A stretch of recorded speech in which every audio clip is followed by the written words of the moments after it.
हल्दीघाटी युद्ध के 450वें वर्ष का कार्यक्रम, उसके लिए यही एक दिन उपलब्ध था, इसलिए एक दिन पहले आना हुआ। तब यह ध्यान में नहीं था कि अधिक मास के कारण ज्येष्ठ शुक्ल तृतीया की तिथि जो मई में पड़ती है वो जून में पड़ेगी और उसी दिन पड़ेगी, जो महाराणा प्रताप की जन्म जयंती का दिवस है। तो दोनों संयोग इकट्ठा हो गए। आज महाराणा प्रताप जी की जयंती है, कल युद्ध के 450 वर्ष पूरे हो गए। हल्दी घाटी युद्ध की विजय क्यों हुई? इसलिए कि महाराणा प्रताप का जन्म हुआ।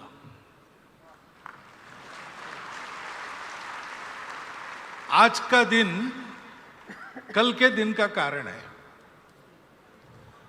ये हमको समझना पड़ेगा। हल्दी घाटी युद्ध में विजय हुई महाराणा प्रताप की, भारत के पक्ष से लड़ने वाले लोगों की विजय ही हुई, ये तो बहुत स्पष्ट है।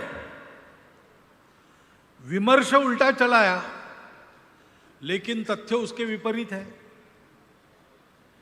अब मुगलों के जो इतिहासकार थे उन्होंने ही जो लिखा है वो अगर सुनते हैं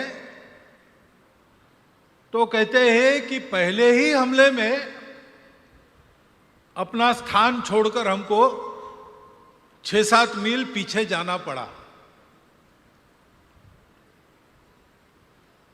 तो विजय किसकी हुई? फिर दूसरे हमले में एक बख्तरबंद सरदार उसके घोड़े सहित चीरा गया और सेनापति के हाथी पर चेतक ने अपने पैर रख दिए। विजय किसकी हुई? तीसरे हमले में लड़ाई तो हुई, लेकिन लड़ाई के बाद मुगल सेना जो भागी, गोगुंदा चली गई, वहां उन्होंने घोड़े कूद कर पार न कर सके ऐसा दीवारों का व्यूह बनाया, अपने आप को अंदर रख दिया और बाहर आने की हिम्मत नहीं की। खाने के लिए कच्चे आम वो खत्म हो गए तो अपने ही घोड़ों का मांस खाया, लेकिन किले के बाहर नहीं आए। विजयी कौन हुआ?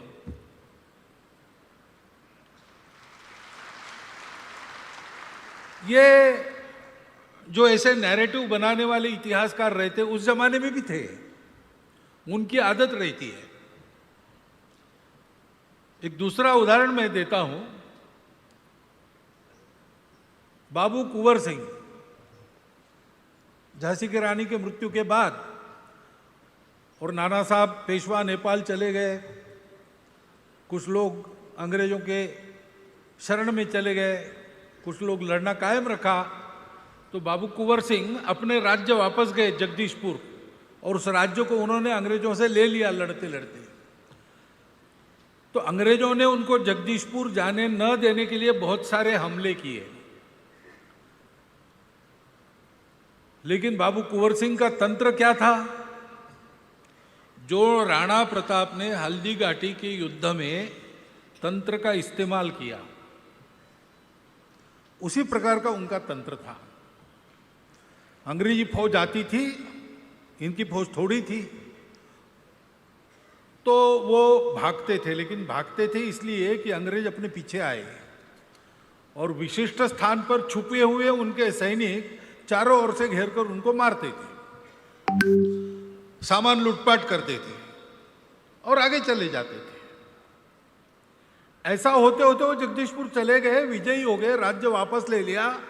आगे 10 महीने तक, उनकी तो 3 महीने में बाद में मृत्यु हो गई, लेकिन आगे 10 महीने तक वो स्वतंत्र ही रहा। लेकिन अंग्रेजों की रिपोर्ट क्या है? हम आए, बाबू कुंवर सिंह हार गए, वो भाग गए, हमने पीछा किया, हमको कोई नहीं मिला, एक घोड़ा पीछे छूट गया था, उसको हमने प्राप्त किया,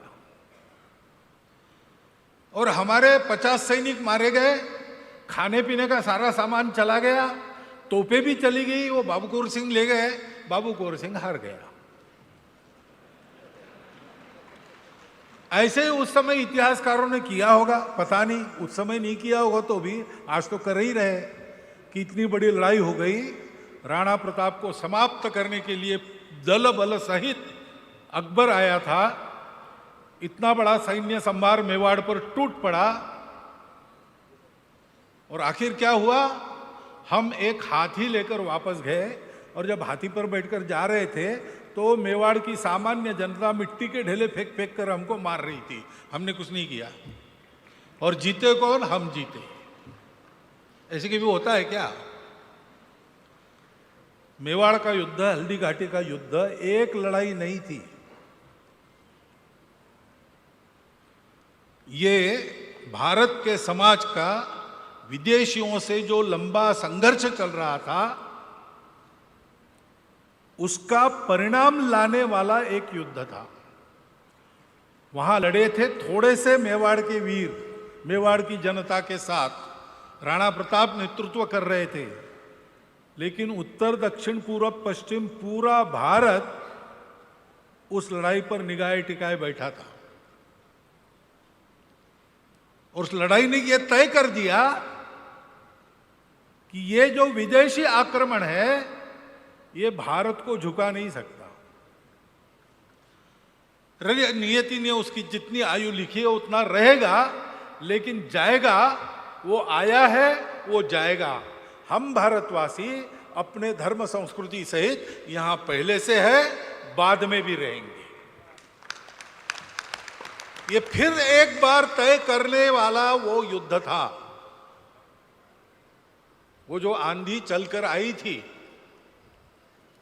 जिसने 77 वर्ष में स्पेन से साइबेरिया तक अपना सिक्का जमाया था, देश के देश उजाड़ दिए, परिवर्तित कर दिए, नाम के रह गए, वो आंधी यहां आई, टकराई, लेकिन बाप्पा रावल, ललितादित्य ऐसे लोगों के प्रतिकार के कारण उल्टे मुंह मार खा के जो भाग गई, 200 साल अंदर पैर रखने की फिर हिम्मत नहीं हुई, और फिर जब आई तो प्रतिकार तो हुआ, कड़ा प्रतिकार हुआ, जैसा भारत था वैसा ही प्रतिकार हुआ, परंतु भाग्य साथ नहीं था। राजा आनंदपाल हार गए, पृथ्वीराज चौहान कपट युद्ध में हार गए, राणा सांगा की पराजय तो अनपेक्षित पराजय हुई।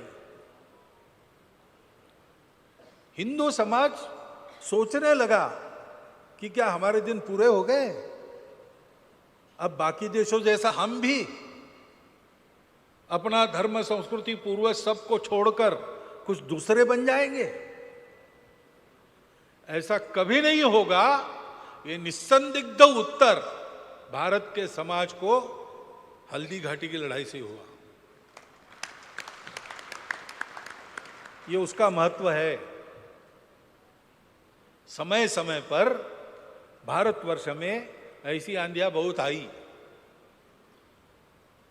सारी दुनिया को पाट देने वाली आंधियां आई, और क्षण भर दुनिया को लगा भी होगा कि अब समाप्त है, लेकिन अब समाप्त नहीं है।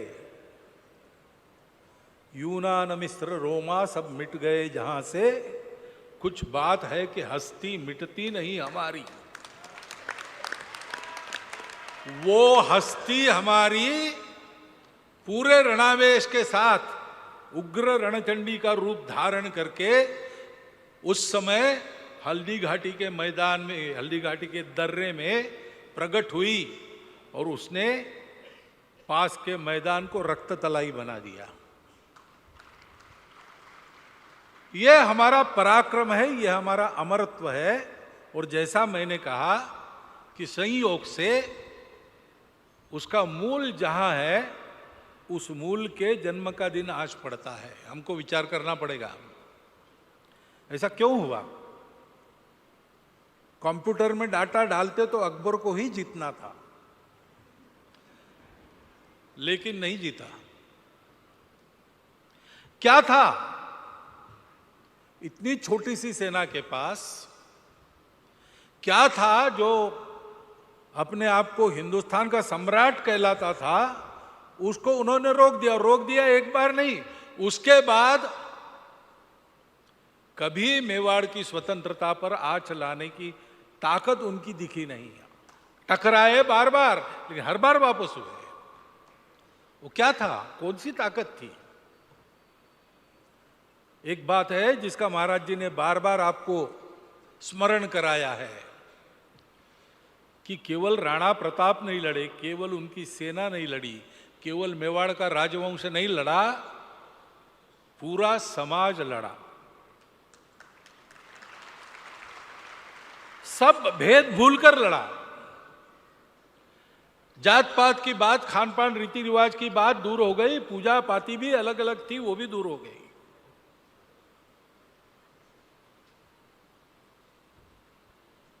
पूरे समाज की ये एकता कैसे निर्माण हुई? तो जिनको ये संघर्ष का नेतृत्व करना था, नेतृत्व के लिए नहीं करना था, स्वत्व की रक्षा के लिए करना था, उनका अपना लेना देना विजय पराजय से नहीं था। वो तो ये मान के चले थे, हतो वा प्राप्स्यसि स्वर्ग जित्वा वा भोक्ष्यसे महीम्। विजय पराजय तो परिणाम की बात है, परिणाम सोच के हम नहीं उतरे हैं। परिणाम सोच के काम करने वाले लोग जहां बल दिखता है वहां चले गए। लेकिन जिन्होंने कहा था कि विजय पराजय का परिणाम हम मानते नहीं, हम एक ही परिणाम मानते हैं, भगवान ने हमको जैसा जन्म दिया है, जैसा देश दिया है, जैसा समाज दिया है, धर्म दिया है, संस्कृति दी है, हम जिएंगे तो उसके साथ जिएंगे, नहीं तो मरना बेहतर है। यह संकल्प उनका था और इस संकल्प के चलते, इस संकल्प की शुद्धता के चलते, जानकर कि नेतृत्व अपना सबको अपना मानता है और नेतृत्व अपने हित नहीं लड़ रहा है, हम सबके हित में लड़ रहा है। भारतवर्ष का जो जीवन का तरीका, वो जीवन का तरीका कैसा है? हम सबको अपना मानते हैं, सबके अपने अपने तरीके हैं, अपने अपने रूप रंग है। हम कहते ठीक है, एक होने के लिए एक सा होने की जरूरत नहीं है। एक होने के लिए तो मन में एकता चाहिए, समरसता चाहिए। एक बार हमारे संघ के संस्थापक डॉक्टर हेडगेवार दोपहर की भरी धूप में नागपुर के उस कड़कती गर्मी में जा रहे थे। रामकृष्ण मिश्रम के आश्रम के सामने से डांबर के रास्ते पर चलकर जा रहे थे। स्वामी जी देख रहे थे अंदर से, उन्होंने ये तो डॉक्टर हेडगेवार है। उन्होंने मठ से आवाज देके कहा, डॉक्टर साहब इतनी धूप में कहां जा रहे हैं? घर से निकले हो, जा कहां रहे हो? तो उन्होंने आगे और थोड़ी दूर एक इलाका था, उसका नाम बताया। तो बोले, भरी दोपहर उनको मिलने के लिए इतनी दूर आप जा रहे हो? तो डॉक्टर हेडगेवार ने कहा कि मन में नजदीकी है तो ये दूरियां रहती नहीं है। ये भारतवर्ष है। हमने कहा कि जिसका जो रास्ता है सही, जाकी रहे भावना जैसी, प्रभु मुहूर्त तिन देखी तैसी। और इसलिए हमने सबका स्वागत किया, सबको रचाया बचाया, सबको ज्ञान दिया। बाहर भी गए, सेना लेके नहीं गए, ज्ञान लेके गए। कुछ सेवा करने के लिए आवश्यक वैद्यकीय ज्ञान वगैरह लेके गए, विद्या लेके गए, संस्कृति लेके गए। जाके हमने दोस्ती की और दोस्ती के आधार पर अपनी अच्छी बातों को सारी दुनिया को दिया। ऐसे हम भारतवर्ष, ऐसे हम जी रहे थे। थोड़ा सा असावधान हो गए तो हमने सोचा दुनिया में सब लोग ऐसे ही है। लेकिन दुनिया में एक नई बात निकली, हम ही सही बाकी सब गलत। और उसकी आड़ लेके अपना साम्राज्यवाद, अपना वर्चस्व प्रस्थापित करने का एक दुर्गुण जिन्होंने पाला, उन्होंने सारी दुनिया में तबाही मचाई। अब ये भारतवर्ष के भाग्य में ही है कि दुनिया की ऐसी दुष्ट ताकतें वो अपने जीवन भर दुनिया में अपने खेल करती है और मरने की बारी जब आती है तब भारत की ओर दौड़ती है। उनकी उत्तर क्रिया हमको ही करनी पड़ती है। ऐसी वो आंधी भारत के ऊपर दौड़ी और जहां उनको विजय मिली वहां जीतकर उन्होंने हम ही सही बाकी सब गलत, ये अपना तरीका प्रस्थापित करने का प्रयास किया। वैसे तो राजसत्ता को हम महत्व का नहीं मानते, हो कोई भूप हमें का हानि,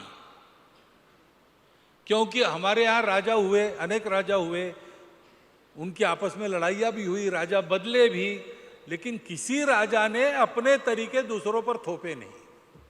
मतलब था सत्ता से, बस मैं प्रभु हूं, उसके लिए लड़ाई होती थी। लेकिन लड़ाई होने के बाद पूरा बदलने का प्रयास किया, ऐसा किसी ने नहीं किया था। जब यह होने लगा तब हमको ध्यान में आ गया कि सबसे कीमती हमारा धन जो है उसी को लूटने वाले हैं ये। हमारे देश के इतिहास में बहुत उतार चढ़ाव आए और उन उतार चढ़ाव के अनुसार हमारी भी स्थिति भारत में अच्छी बुरी बनती रही। कभी जब सब ठीक था, हम सब लोग बहुत सुखी थे, धन साधन से भरपूर थे, स्वास्थ्य भी ठीक रहता, सारी बातें अच्छी थी, जैसे राम राज्य का वर्णन होता है। लेकिन कभी उतार आ गया, विपत्ति में पड़ गए, तो हम सब लोग दरिद्री हो गए। आसमानी सुल्तानी दोनों आपत्तियों की शिकार, संसार दुख से भरा, पेट में अन्न नहीं, आदि आदि तुलसीदास जी ने वर्णन किया है। क्या स्थिति हो गई आक्रमण से अपने समाज की। हमने अच्छे दिन भी देखे, बुरे दिन भी देखे, ये चलता रहेगा, परंतु हमने अपना सब कुछ खोकर भी जो कभी नहीं खोने दिया, वो ये हमारा तरीका है, हमारी संस्कृति है, हमारा धर्म है, हमारे देश की एकता है।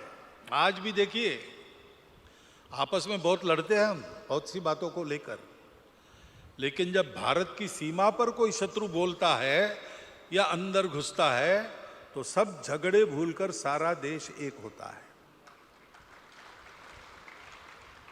बस यही है कि बाहर शत्रु है तब हम एक रहते हैं, और बाहर कोई नहीं है अपने को चुनौती देने वाला, तब भी एक रहना चाहिए, क्योंकि हमारी एकता ये वास्तव है, हमारी विविधता उस एकता से आई है। सबसे पहला आह्वान राणा प्रताप ने क्या किया?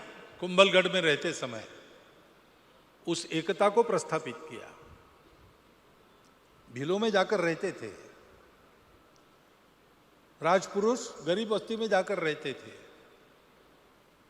ये उन्होंने किया है, और इसलिए सारे समाज में उनके प्रति एक विश्वास, एक अपनापन, और उनके गुण तो देखे ही लोगों ने, कितने स्वाभिमानी थे, कैसे थे, न्यायी है, स्वाभिमानी है, चारित्र संपन्न है, और हम सबको अपना मानते हैं। तो हमारे धर्म संस्कृति पर संकट आता है तो उसका प्रतिकार करने का नेतृत्व कौन करेंगे? वही करेंगे, और उनका नेतृत्व होगा तो सब लोग आएंगे और सब लोग लड़ेंगे, और वो संघर्ष पूरे समाज ने किया। राजस्थान में रहने वाले समाज को प्रत्यक्ष लड़ना पड़ा, बाकी भारत राह देख रहा था। उस समय इतनी बुद्धि हमारी बनी नहीं थी कि भाई कहीं संघर्ष होता हो बैठकर देखना नहीं, केवल आशीर्वाद नहीं देना, जाना मदद करने के लिए। वो बाद में बात हो गई, लेकिन उस समय नहीं था। तो एक तरह से राणा प्रताप अकेले ही खड़े रहे, लेकिन अकेले है तो क्या हुआ? सत्य के लिए, न्याय के लिए, धर्म के लिए, भारत के लिए खड़े हैं। लोकहितकारी शासन प्रशासन के लिए खड़े हैं। और इसलिए जीतेंगे तो जीतेंगे, मरेंगे तो स्वर्ग पाएंगे। जैसा स्वातंत्र वीर सावरकर ने कहा है स्वतंत्र भगवती को, हे भगवती, तुम्हारे लिए मरण जीवन है और तुम्हारे बिना जीवन मरण है ना। राणा प्रताप हो गए ऐसा हम कहते, हो नहीं गए, वो एक बार हो गए तब से अभी भी जीवित है। ये बातें हमारे मुंह से क्यों निकलती है? ये हमारे मन के अंदर छुपे राणा प्रताप बोलते हैं। थोड़ा प्रयास करके उनको अपने जीवन में लाना चाहिए। राणा प्रताप का जो शौर्य था, पराक्रम था, उस शक्ति के साथ उनके पास जो चारित्र्य था,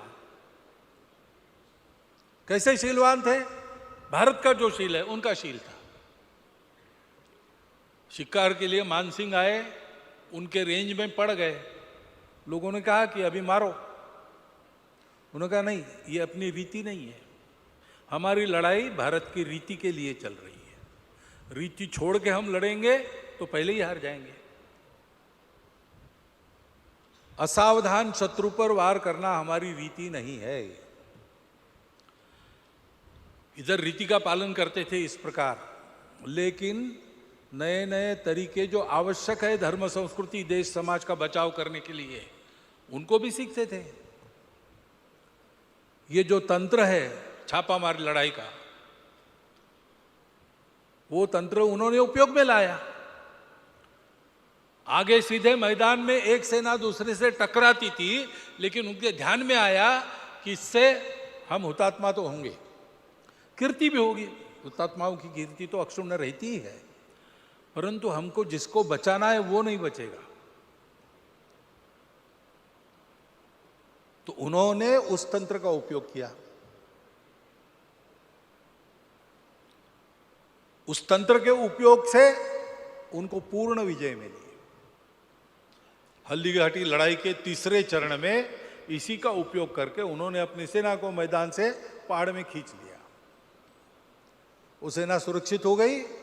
आगे चल के मेवाड़ को मुक्त करने के बाद चावंड की राजधानी बनी और राज्य कारभार चलता रहा। सारे मुगलों के द्वारा आक्रांत किए गए थाने उन्होंने छुड़वा लिए और एक धर्म न्याय नीति का सुशासन, हिंदुआ सूरज के नाते एक हिंदू साम्राज्य उन्होंने स्थापन किया। अकबर विस्मृति में चला गया। आज हम राणा प्रताप की जयंती करते हैं। दुनिया में कहीं पर आपने सुना है अकबर की जयंती होती है? तो जीता कौन है भाई? हल्दीघाटी की युद्ध में विजय किसकी? ये कोई शंका की बात है? भ्रम उत्पन्न कैसे होता है? आज हम यहां बैठे हैं, धर्म संस्कृति की बात कर रहे हैं, यहां भगवे झंडे लगे हैं। साफ है कि हल्दीघाटी में राणा प्रताप जीते, इसलिए हो रहा है। लेकिन हमको यह ध्यान में रखना चाहिए कि किन बातों के कारण जीते। वो केवल सेना के सामर्थ्य की बात नहीं है। सेना और शस्त्रों का सामर्थ्य देखेंगे तो अकबर का पलड़ा भारी था, लेकिन जो उसके पास नहीं है वो इनके पास था। ये सूर्यवंशी है ना, ऐसे ही एक सूर्यवंशी क्षत्रिय के सामने एक बहुत बलाढ्य शत्रु खड़ा हो गया। देव भी जिससे डरते थे ऐसा शत्रु था। और विभीषण ने राम को कहा कि कैसे जीतेंगे आप, उसके पास तो इतना सब कुछ है। तो फिर राम उत्तर देते हैं, रावण रथी विरथ रघुवीरा। विभीषण ये देख के गया तो राम ने उत्तर दिया। क्या उत्तर दिया? उन्होंने बताया ये सद्गुण मेरे हैं, ये मेरा रथ बने हैं। हम जानते हैं रामचरितमानस में राणा प्रताप के मन में भी ये था, ठीक है हमारी फौज थोड़ी है, शस्त्र कम है, धन कम है, उसके पास इतना सारा है, लेकिन हमारे पास क्या है? सत्य है। हम भारत के लोग हैं, हम कभी गुलाम नहीं होते। एक चाणक्य हो गए, उन्होंने हमको मंत्र दे दिया है, वो आज भी हम नहीं भूलते। अनपढ़ से अनपढ़ आदमी हमारे देश का, जिसको अपने देश का नाम भी मालूम नहीं, वो उस मंत्र को जानता है, न त्वे आर्यस्य दास्य भावः। हम सुसंस्कृत है, हम कभी गुलाम नहीं बनते। कोई आक्रांता हमारे भूमि में पैर रखता है जिस दिन, उस दिन से उसको भगाने के हमारे प्रयास शुरू हो जाते हैं। भारत में अनेक आक्रांत आए पिछले 1000 वर्षों में, लेकिन इतिहास देखो, भारत में आने के बाद और बादशाह बनने के बाद भी एक दिन भी चैन की नींद नहीं सो सके, क्योंकि हर जगह कहीं ना कहीं चल रहा है आजादी के लिए, स्वतंत्रता के लिए। हमारा इतिहास गुलाम होने का इतिहास नहीं है, हमारा इतिहास गुलाम करने वालों के खिलाफ संघर्ष का इतिहास है। राणा प्रताप ने पूरे हिंदू समाज को, भारतवर्ष को और इन आक्रांताओं को भी संदेश दिया कि तुम समझ रहे हो कि अब भारत झुक गया, लेकिन ऐसी गलतफहमी में मत रहना, भारत जिंदा है, प्रबल भी है और तुमको भगा भी सकता है। ये बात उस पुण्य पर हुई, इसलिए हम उसका स्मरण करते हैं और राणा प्रताप की जयंती पर उनके पुण्य चरित्र का स्मरण करते हुए उसके पीछे जो गुणवत्ता थी, स्वाभिमान, स्व का गौरव, स्वाभिमान यानी स्वयं के ऊपर व्यक्तिगत गर्व करते थे क्या राणा प्रताप? नहीं, वो विनम्र थे स्वभाव से, गर्वीले नहीं थे।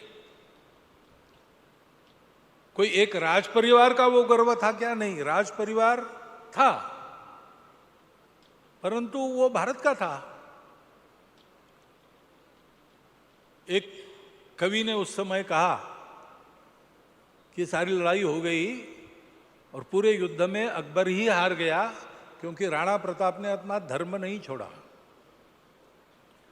उनको हम हिंदुआ सूरज क्यों कहते हैं? तो लड़ रहे थे सत्य के लिए, धर्म के लिए, संस्कृति के लिए, अत्याचारों के खिलाफ लड़ रहे थे, अपने देश की स्वतंत्रता का गौरव मन में धारण करके लड़ रहे थे, केवल अपने लिए नहीं लड़ रहे थे, स्वार्थ के लिए नहीं लड़ रहे थे। और ऐसा राज्य अपना स्थापित होता है तो ये परकीय राज्य और अपना राज्य, इसमें क्या अंतर है, वो दिखाने का उनका सामर्थ्य था, उन्होंने दिखा दिया। कैसे सुव्यवस्था होती है इस अपने राज्य में, कैसे कलाओं का, विद्याओं का विकास होता है। राणा प्रताप जी के कारकिर्द का पूरा अध्ययन बाकी है, ऐसा मुझे लगता है। चावड़ में बैठकर उन्होंने जो सुराज्य का प्रवर्तन किया, उसके बारे में अधिक अध्ययन होना चाहिए। हमारे ऐसे राजाओं ने जो राज्य किए हैं, उसमें जो व्यवस्थाएं थी, जिस प्रकार विचार होता था, वो सारी बातें आज भी राज्यकर्ताओं के लिए कुछ पथ प्रदर्शन करती है। जो उसकी मूल बातें, बेसिक्स है, आज भी प्रजा को खुशहाल रखने के लिए, सुराज्य स्थापना के लिए उन्हीं का उपयोग करना पड़ेगा। अपनी दृष्टि से आए हुए वो तत्व है जिसमें राजा और प्रजा का अद्वैत रहता है।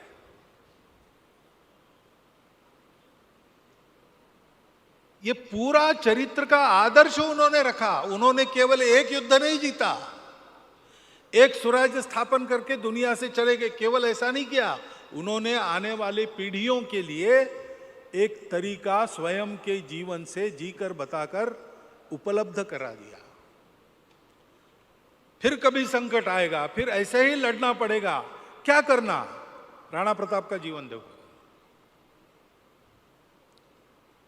ऐसे ही नहीं कहते राजस्थान में माई एड़ा पूट जन, जेड़ा राणा प्रताप, ऐसे ही नहीं कहते, वो वास्तविकता है। आज की स्थिति में तो महाराज जी ने कहा कि भारत के उत्थान से जिनके स्वार्थ के दुकान बंद होंगे, ऐसे अंदर के और बाहर के पूरे दुनिया के ऐसे लोग षड्यंत्र कर रहे हैं कि भारत उठ न पाए, झूठा नैरेटिव देते हैं, झूठे रिपोर्ट्स करवाते हैं, तरह तरह की हथकंडे रचकर हमको झुकाने के लिए कर रहे हैं। हम कैसे इस परिस्थिति से पार पाए?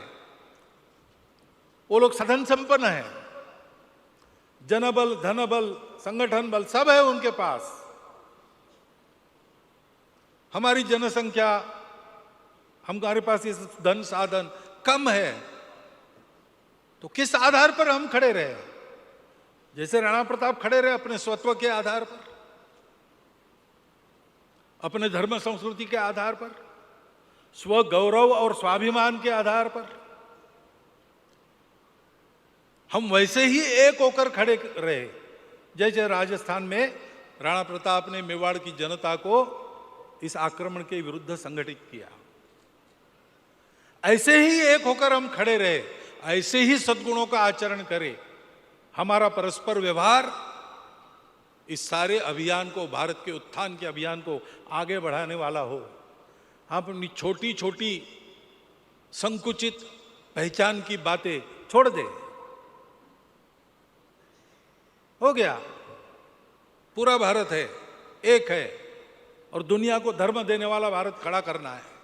परम वैभव संपन्न, परम बल संपन्न भारत खड़ा करना है, अपनी रक्षा के लिए भी और विविध प्रकार की चुनौतियों से दुनिया की रक्षा के लिए भी, विश्व मानवता के लिए भी भारत का उत्थान होना आवश्यक है। भारत का उत्थान होना है तो हम सब भारतीयों में सद्गुणों का, सच्चारित्र का, बल का, सब बातों का उत्थान होना आवश्यक है। कैसे करना और कैसा होना, हमारे सामने राणा प्रताप है, वो हमेशा रहेंगे। और जितनी मात्रा में हम उनके सद्गुणों का, उनके स्वाभिमान का, उनके स्वगौरव का, उनके शौर्य का, बल का, तेज का अनुकरण करेंगे, उतनी मात्रा में वो सदैव रहेंगे, सदैव रहेंगे। और जब तक वो है, तब तक हल्दी घाटी का युद्ध जितने बार होगा उतनी बार हम जीतेंगे। इसमें कोई शंका रखने की आवश्यकता नहीं। हमको जीतना है, हमको विजय करनी है, क्योंकि ये विजय हमारी विजय नहीं है, ये दानवता पर मानवता की विजय है, ये अव्यवस्था पर व्यवस्था की विजय है, ये दुर्गुणों पर सद्गुणों की विजय है, ये अधर्म पर धर्म की विजय है।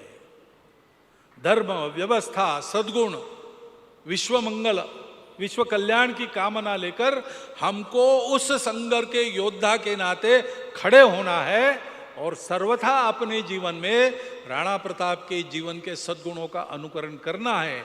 ये संकल्प लेकर आज हम यहाँ से जाएंगे तो ये जो पुण्य पर्व है, जिसमें विजय और विजय का कारण दोनों का उत्सव है, वह पुण्य पर्व अपने पूर्ण फलों के साथ हमारे जीवन में फलित होगा, ये मेरा विश्वास है।